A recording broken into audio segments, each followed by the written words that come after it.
Academy, Hyderabad, your one-stop destination for UPSC exam, where thousands of aspirants achieve their dream, live up to their ambitions, and allow us to engage with you more proactively online with all our new initiatives, classes and orientation sessions just by joining us, subscribing us and tuning in into daily updates. So I welcome you once again today for today's Hindu newspaper analysis, where we shall be looking at just the important UPSC relevant articles as they have appeared in the Hindu Hyderabad edition of today.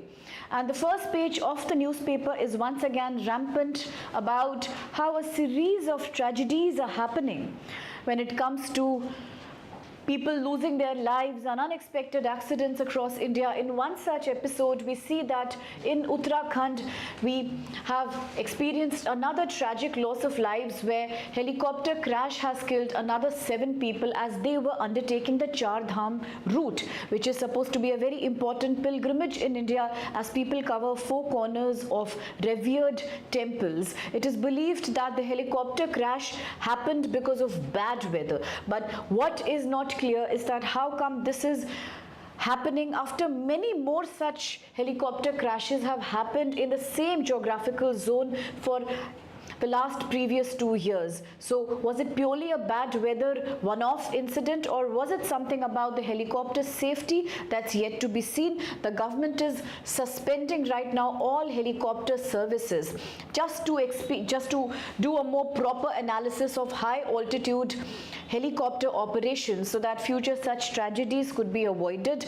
Alongside that, there is another news on page number 1 which talks about the ongoing military conflict between Iran and Israel. So whatever be the current motive of Israel as per various news agencies, one thing stands clear, that recently, few days back, as the International Energy Agency, that's the watchdog of United Nations, the IAEA, had pointed out towards how Iran is refusing to give clarity about its nuclear enrichment program. It is not declaring the safety protocols, their geographic location and the maintenance and the enhancement in them. So all these probably were one such factor which has angered Israel, which considers Iran as an existential threat to its own identity. That's one thing. Let's remember that there is no exact estimation of Israel's own nuclear arsenal. It has never been declared officially, but that's what the international community fears, that maybe this action is because Israel is afraid that it already has a nuclear equipment ready, and with Iran rising its nuclear arsenal day after another, Israel's own autonomy becomes a threat in the region. That's one reason. Another reason could be, of course, that for Israel, Iran seems to be someone who's protecting terrorist organizations like the Hamas, the Hezbollah. So for a long time, Israel has pointed as to how unofficially, tacitly Iran goes on supporting these terrorist outfits which consistently carry out spate of attacks in Israel. To maybe counter that kind of a terrorist support network is what has been the reason behind Israeli targeting of main regions, including security buildings and nearby official buildings in the Iranian capital of Tehran as well. So now both of them are right now exchanging weaponry. In fact, both the countries have also warned each other's citizens to evacuate the area that's near the border. So that's one thing that is happening. Now with this regards, let's see what reaction comes from the US, because US has been supporting Israel rather than taking any action against that of late. So therefore, this is an ongoing development mentioned in the news, again causing a lot of economic trade disruption coming from West Asia. Now, there's another small piece of news excerpt which says that finally the launch date of the Axiom 4 mission, which was scheduled to be taking certain astronauts into space, including India's own astronaut Subhanshu Shukla. So it was being delayed repeatedly because of air and weather, bad weather related problems, that's correct. And therefore now, as this mission will be taking these astronauts to the International Space Station for conducting certain science and material earth experiments. Let's see the delay. After so many delays, we are yet to see whether the mission successfully takes off or not, so all eyes on that as of now. That's one news again that's come up. Now, having said that, another page of the newspaper once again just talks about and elaborates about the mishap that has happened with the Air India flight on June 12th in Ahmedabad. So now the DNA profiling is coming up, giving much more details about the exact nature of the accident. Although on the editorial page of today, we once again have a detailed article which reviews the aviation security in India. Remember, 2 days back we had spoken about aviation security, where the article said what is the lagging factor, why India is not living up to the norms of international Civil Aviation Organization. Today's article also talks about it, but with a slight more detailed review of India's regulatory mechanism in the domain of civil aviation. We will see that article shortly, but as of now, voice recorders, video images, all these are grim reminders of the immense amount of human life loss that has happened, and there is forensic investigation that's also going on to see that there was no foul play involved. Of course, we are already estimating that the aircraft was not in the right shape before flying, so Air India should admit that kind of a mistake here. So these are various opinions pouring in, and with this, let's proceed and see the more important UPSC relevant news as such.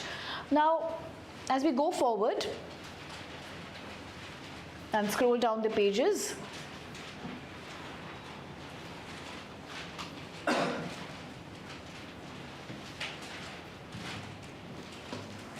allow me a moment to just open up that article.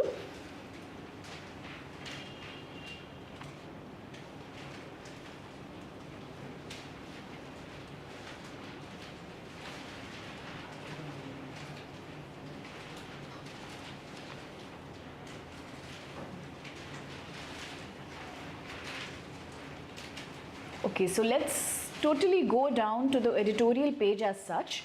Now, the first article actually could be quite related to your GS paper too, as we talk about education, international collaboration in university education, but it's a very specific article which talks about how there is a very famous global scholarship program that's referred to as the Schwarzman Scholarship Program, in which there is barely any Indian representation. The article questions if India is one country which has tremendous amount of youth population, highly skilled education, people who have good formal education and lots of learning growing potential, then how come? Is it a politically validated reason that Indians are not as much represented in this scholarship program? Because it would mean more Indians gearing up for global leadership roles, but then they are not visible here. Why? What kind of a gap is responsible for that? Today, as we see India becoming a country which is a nuclear power in its own right, we are a dynamic and a growing economy, the third or the fourth spot globally. We talk about India's rising important position in the Indo-Pacific as well, and yet we see that there are certain policy lags, perhaps, which are lacking when it comes to educational collaboration, educational engagement with larger universities in Asia, such as the Chinese-based scholarship program, the one that's in question here. But all in all, the article says something that's nothing new. It's a repetition of things we have spoken earlier, like in India, although we have a great higher education setup today, but probably what we lack is more culture exchange programs with foreign universities.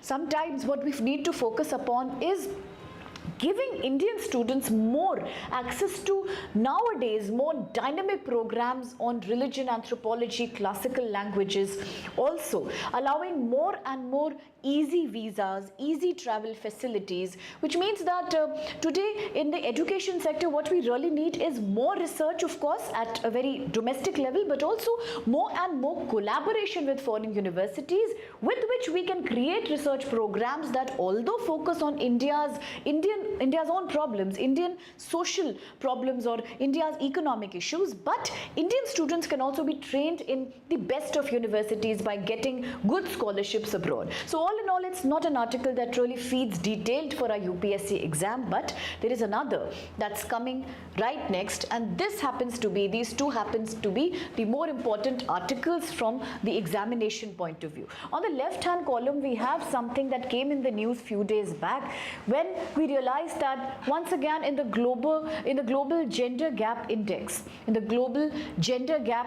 report, India's ranking has been extremely disappointing. It has not only been very low, say 131 out of total 148 nations, but also India has dropped its position further down 2 points as compared to the previous such index report. So it's an eyewash. It's an eyewash because we talk about massive funding going into women's support program, such as the Kiran Scholarship, where we are allowing more and more young Indian women to take to STEM subjects, take to formal work, and yet the reality is very dismal. It says that India's gender parity score, gender equality score, the equal educational economic rights between men and women seems to be around 64.1%. Unfortunately, today we are at a very low end even in the countries of South Asia as per the recent report. Do remember, the report is released by World Economic Forum. Okay, now the report therefore has measured the position and the empowerment of Indian women across certain areas. What are these areas? One, of course, is workforce participation. Agreed, more women are today participating in the workforce. It has come up to around 45%, all-time high. That's a good development, but there is no proof that all this workforce corresponds with the formal workforce. There is no such proof, and hence these employment opportunities or these jobs that are being done by women, they may not be productive jobs, but they could be highly unproductive jobs corresponding with the informal sector of the economy. It could be agriculture related jobs. So that's one dicey element of the report, that it measures women empowerment through economic participation, opportunity of education and employment, higher education, health and survival, and political empowerment. Unfortunately, across all these fronts, there has been disappointment. Talking about health and survival, even today, women are the least represented category in health insurance beneficiaries.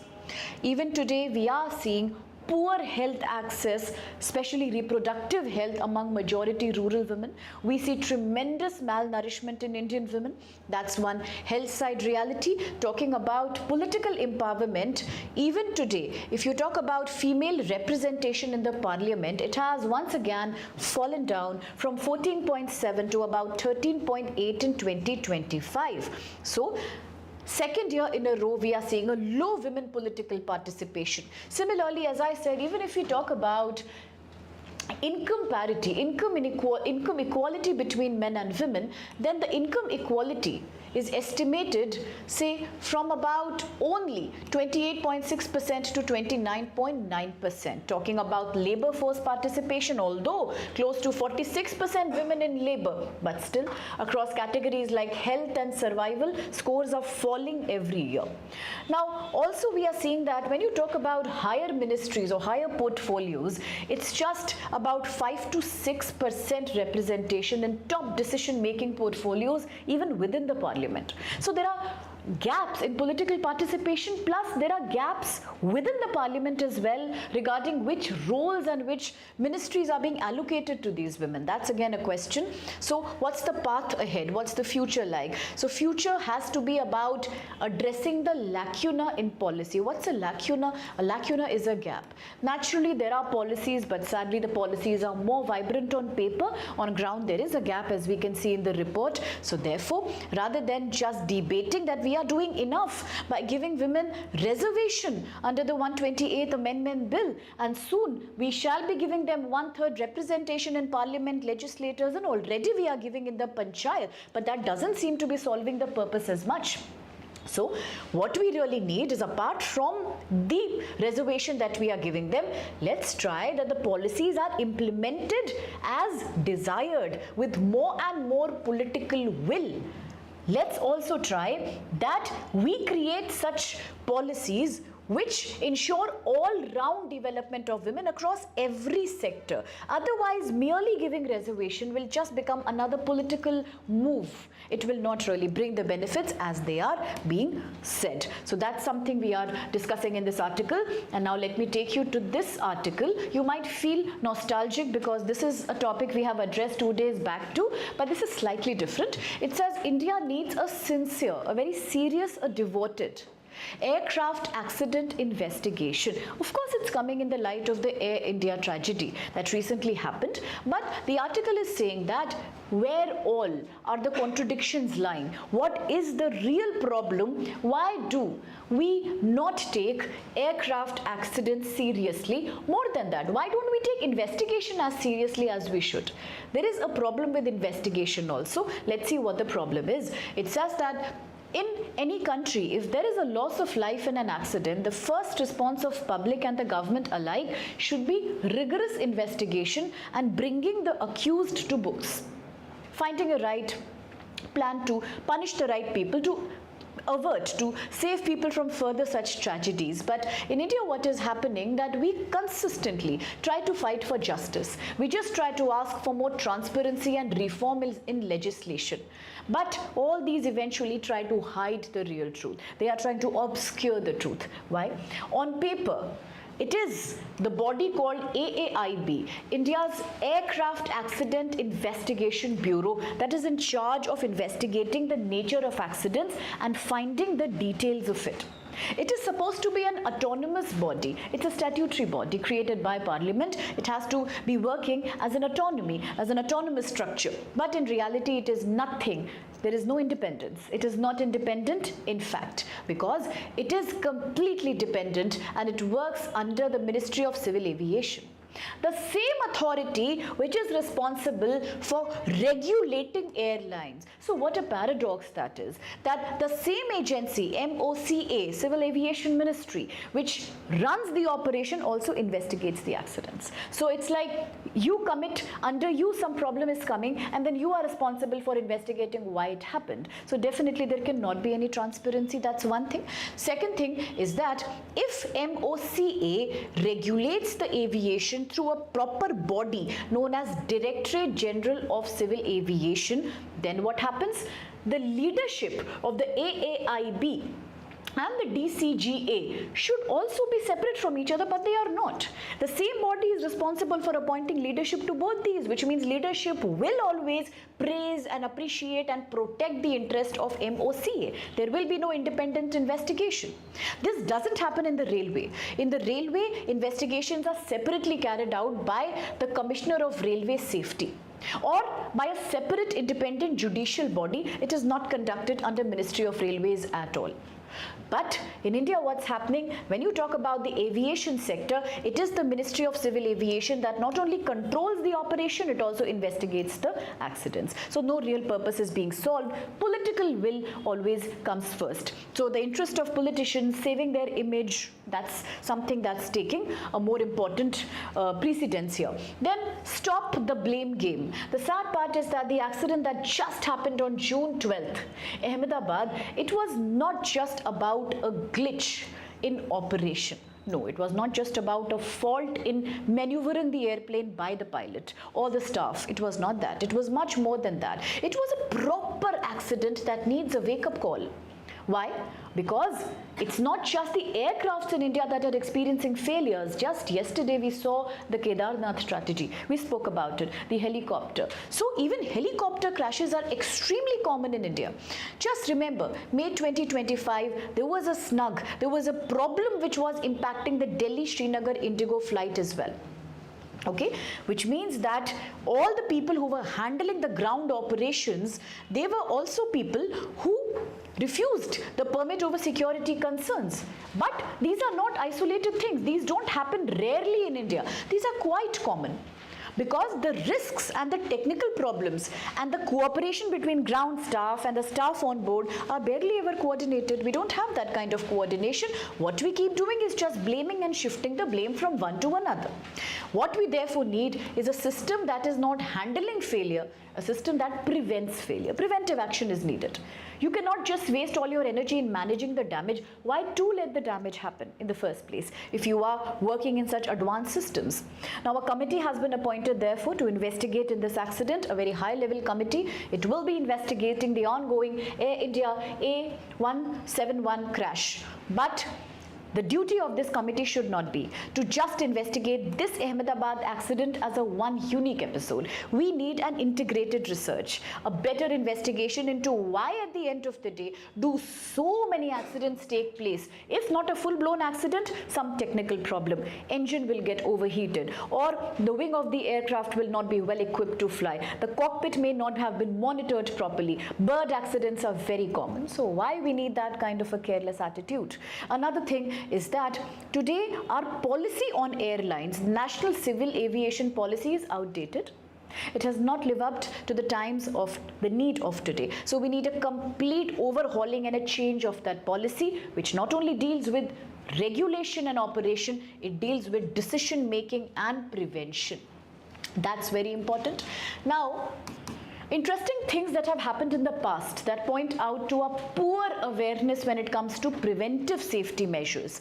In 1997, the Air Marshal J.K. Seth Committee report had outlined certain problems with aviation safety. The report was never released.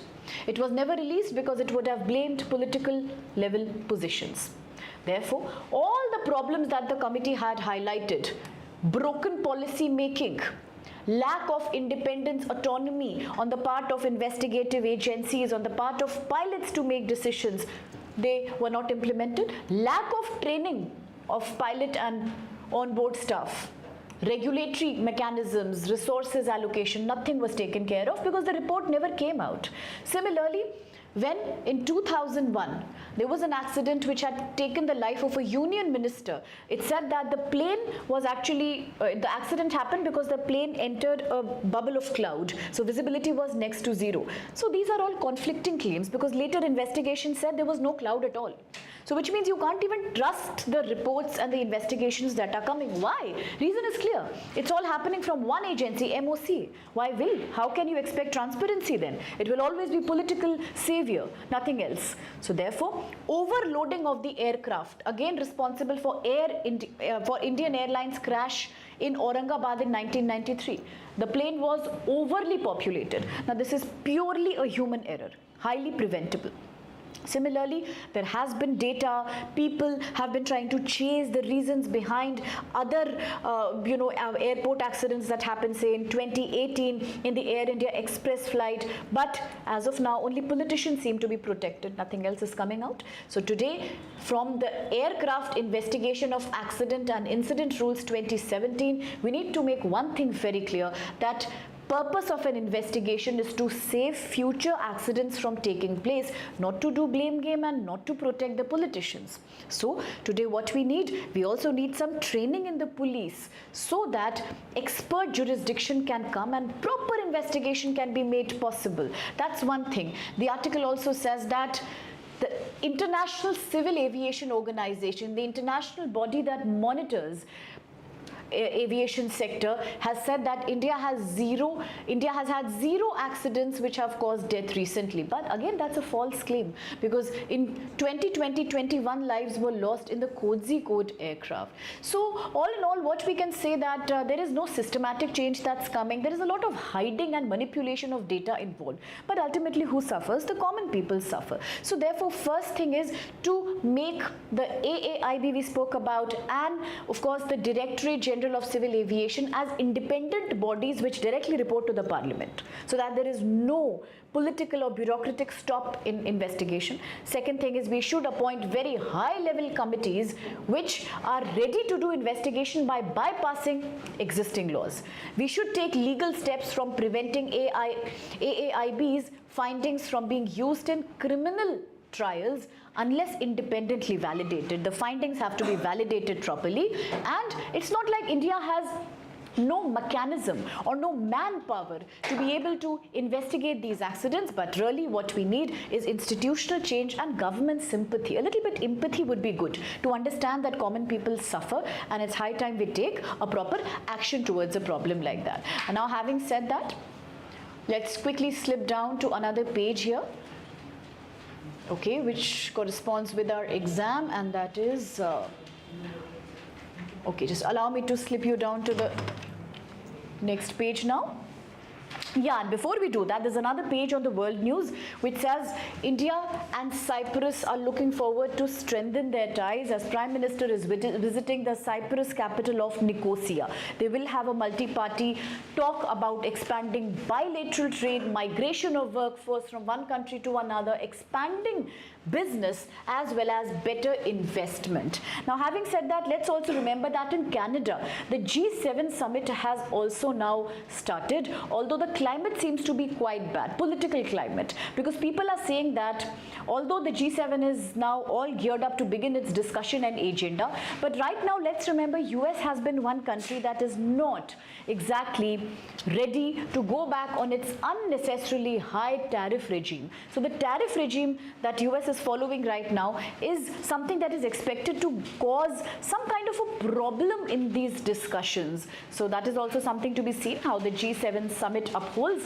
Here it is, that leaders are meeting in Canada now, and of course US policy about trade is something that's causing a lot of confusion and slight uncertainty about how things really turn out to be. The Canadian leadership is doing its best to not anger the US, to not create another bit of argument with the US, and of course the countries are talking about issues like critical mineral supply, creating better jobs, and also to persuade US to go easy on the tariffs because it is having multiple effects, so not only on supply chain but also countries like India and southeastern countries are becoming, as I said, dumping grounds for goods and services when US-China trade is suffering. It is not happening the way it should. So all these issues will be coming up in the G7 summit. That's a small thing we should remember. Now, post the sports page, there is one very interesting news that has come. We'll quickly see that. And that's, yeah, it is right here. It's quite a nice futuristic article. Let's see what it talks about. The article is interesting because it is talking about a very current common phenomena in the field of science and technology. Article talks about a combination using a joint process between artificial intelligence and biomanufacturing or biotechnology. The article is saying that both these are new sectors for India. Of course, artificial intelligence is a new sector where we are trying to use robots and machines to conduct most of the operations previously that were done manually. So since AI is something that not only improves your work efficiency, but also multiple simultaneous operations can be conducted in education, medical science, agriculture purely by using AI.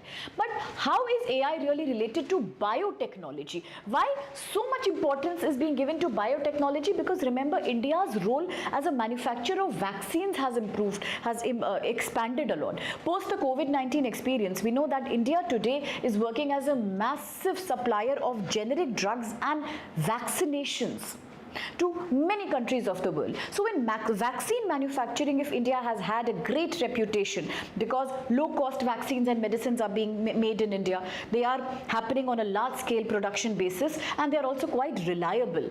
So therefore, which means today if we start integrating AI into biomedics, our position as a great medical destination will only improve. But it needs certain better policies and certain better regulations. So article totally says that today India is standing on one position where we have taken great initiatives in the field of artificial intelligence and biotechnology. A very good example is Bio E3 policy. You should know this policy for the exam, GS paper 3. It says the intention behind the policy is to make India a global leader not only in ethical manufacturing of medicines and vaccines but also AI-driven manufacture of medical equipments and other materials. Today, what we need is a stronger policy to create better link between the both. For example, if you talk about India's biomedical industry, it has lots of possibilities right now. As I said, India is the greatest supplier, leading supplier in the world for vaccines, medicines of generic nature, basic salt behind the medicine. Okay, now cost, reliability are additional benefits that we offer to the world. If completely we give the process of making vaccine and medicines to AI, then what's the benefit we can achieve? Great benefit. One, our scale of operation will rise, cost will further reduce. The only problem which we do not understand is that how much to depend on AI when it comes to critical decisions such as creating vaccines by using new DNA models, the new technology, mRNA technology. How much blindly can we depend on this AI for taking the right decisions at the right time? Should we completely rule out human interference, or is it something that still needs more thinking and more investigation? So talking about that, whether it's about packing the medication, whether it's about streamlining the machinery, AI robots are doing a wonderful job. A very good example could be Biocon, India's largest biotechnology company. Today it's trying majorly to use artificial intelligence to improve drug research, drug monitoring in the manufacturing process. If we are able to use these processes, it will definitely not only live up to global standards, but as I said, improve healthcare and make us a major supplier all over the world. The problem is that government also agrees that there's a great potential. But all we need is that, there is a lack of clear standard of data as to how much to depend on AI and how much to go easy in this process. That's something we need to understand, because AI, once a mistake is done, it cannot be reversed. Very unlike human error, there is no machine unlearning. You make a wrong step, make a wrong decision, and then it's just destroyed completely. So that is something we still have to see. Another thing is that let's understand, as a way forward, India needs to move quickly towards a risk-based adaptive framework, which means if AI use is bringing up risk, how to quickly adapt it to our process, and how to quickly come out of that risk, how to manage that risk is very important. Second thing is that we need to encourage more collaboration with other countries, private sector companies, more and more research workers and scientists to find better solutions to the AI biotechnology integration model. Of course, teach people, bring it in your basic education, the use of AI into medical industry. So that is something that also will strengthen us further here. So right policies will give India the right space in becoming a global leader of vaccine drugs by using AI technology the right way. That's what the article says. And now the last article for the day that I want you to see is just coming now, and it's a very interesting economic development. It says that suddenly India has made the rules very relaxed. Rules have become easy. Easy on which sector? Easy on special economic zones. What are special economic zones? Special economic zones are such allocated areas which allow companies, private sector investment oriented companies, to come, operate from that place, and they get many benefits like tax benefits or cheaper electricity supply. A lot of benefits they will get if they come and operate here. The entire intention ultimately is to boost the foreign direct investment and your economic growth. Today, India has suddenly relaxed the rules regarding creating manufacturing hubs or creating company setups in special economic zone areas. Any particular purpose for doing that? Yes. The purpose is that today we have realized that depending on other countries like China for semiconductor is a bad idea. We are very, very vulnerable to supply shocks. China's policies, like just 2-3 months before, China suddenly said rare earth metal we will not export anymore. We will reduce our export. What happens in that case? Most of metals like rare earth metals go into manufacturing so many equipments of technological electronic kinds in countries like India. If they stop the supply, then our manufacturing suffers. Plus, the world is already in a difficult geopolitical space right now. With constant ongoing war, supply chains will continue to be disrupted. Can we depend on import of all the raw materials to make semiconductors anymore? No, we cannot do that anymore safely. So therefore, to create more and more domestic manufacturing of semiconductors, the rules of SEZ, Special Economic Zone, are relaxed so that local manufacturers and domestic companies come and make their setup here. That's the idea behind it. The government is now big time trying to improve production of semiconductor and electronics in India. We do not want import dependence. Now, a very good example is Semicon India program. You should remember this. It's a great program in the semiconductor industry, launched back in 2022 with a massive investment. Now the government is also trying to therefore ease the rules and regulation of special economic zone to encourage our Indian manufacturers from coming and making semiconductors and electronics. But what exactly are semiconductors? Very small, micro-sized chips, electronic chips, which can process, which can work on an enormous amount of information electronically. And since it is so quick and it involves so much data at one place, the usage is huge in sectors like smartphone, computers, tablets, cars and other all electronic gadgets. So even if we are today trying to move towards a vehicle policy which is based on more electronic vehicles, which uses less petrol, less fuel of conventional nature, this semiconductor investment will only help us. Now, China accounts for 35% of all semiconductor manufactured in the world from 2021 onwards. It's a major supplier.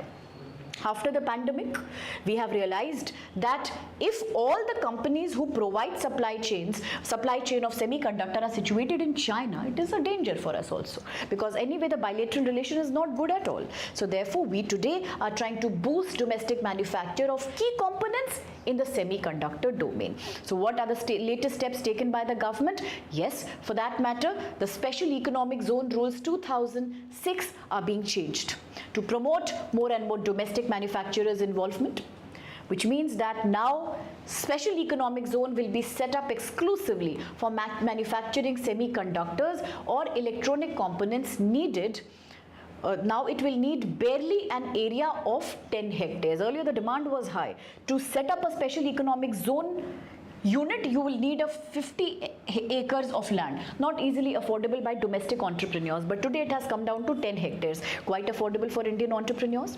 Similarly, tax will be reduced, duty-free import equipments will be given, lots of electricity-based, water supply-based infrastructural support will be given. So all these rules under the Special Economic Zone Rule 2006 are being done just to promote domestic manufacturing. What will be the impact if this happens? The impact will be that India's domestic production goes up, we become more self-reliant in creating electronic gadgets and semiconductor-based technology. Similarly, till now the Special Economic Zone was exclusively export-oriented, but now even local supply will improve, which means in other related segments also we will see lesser import dependence. Now, having said that, today a very good example could be the Micron plant. It is to be about 37.64 hectares in area, and they are all expected to become more popular in Indian landscape, all these domestic manufacturers. So this amendment is totally in line with improving India's self-oriented, Atmanirbhar Bharat oriented digital ecosystem. So that's it for today from the Hindu, and tomorrow we'll see which other news articles can we capture. Thank you so much for being with us, and should there be any comment, then do post it in the comment box. Do like, subscribe and share the channel for latest updates from our side. All the best.